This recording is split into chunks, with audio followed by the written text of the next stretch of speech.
was first learning to play on the monkey bars, it wasn't easy for him and he struggled. I wanted to let him figure it out, but he was calling out for help. And other parents are looking at me like, why are you ignoring your child? I didn't know what to do. Now the reality was he was about 6 inches off the ground.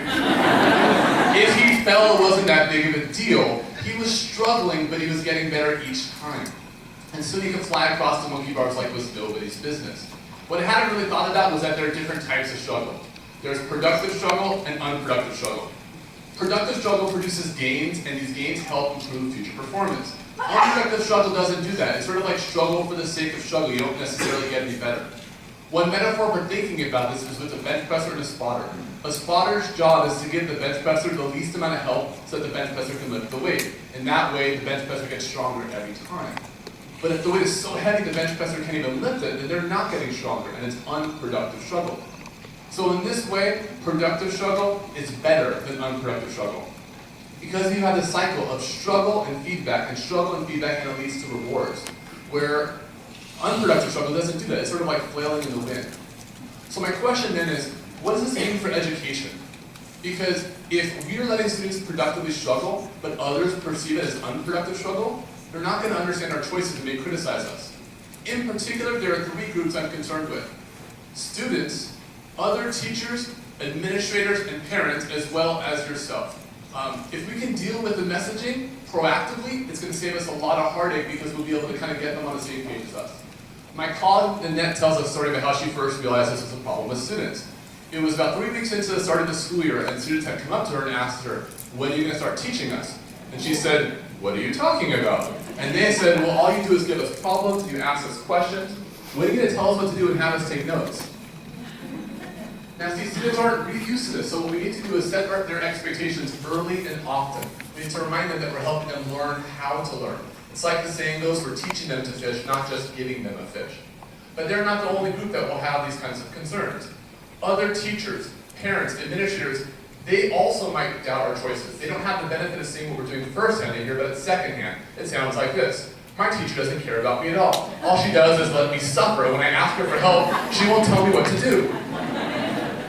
Talk to the other teachers and administrators, let them know your goals up front. Talk to parents at back to school night, at open house, or even in a letter on Monday. When they're clear about your goals, they're going to be on your side because they'll know that you have students' best interests in mind.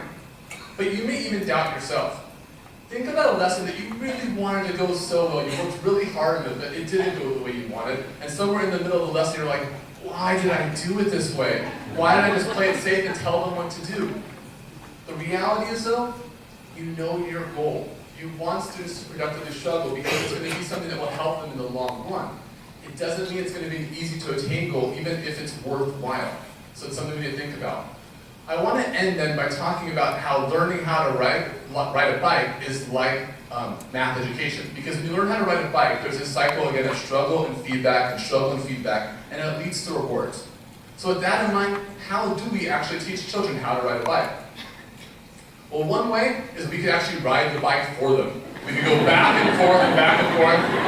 And that might be useful initially, but how long before it's silly for the child to watch their mother ride the bike for them? And how long before it's silly for students to watch their teachers do the math for them at the front of the class?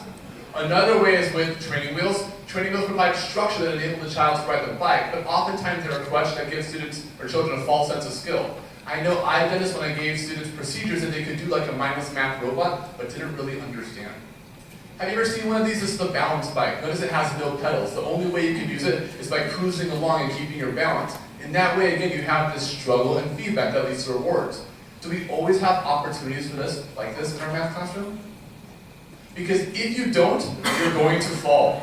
The structure that you expected is no longer there and you don't know what to do. Similarly, we've all had kids that they could do these procedures, but when the problems changed even slightly, it's like they had no idea what to do. The training wheels had come off. So here's my call to action.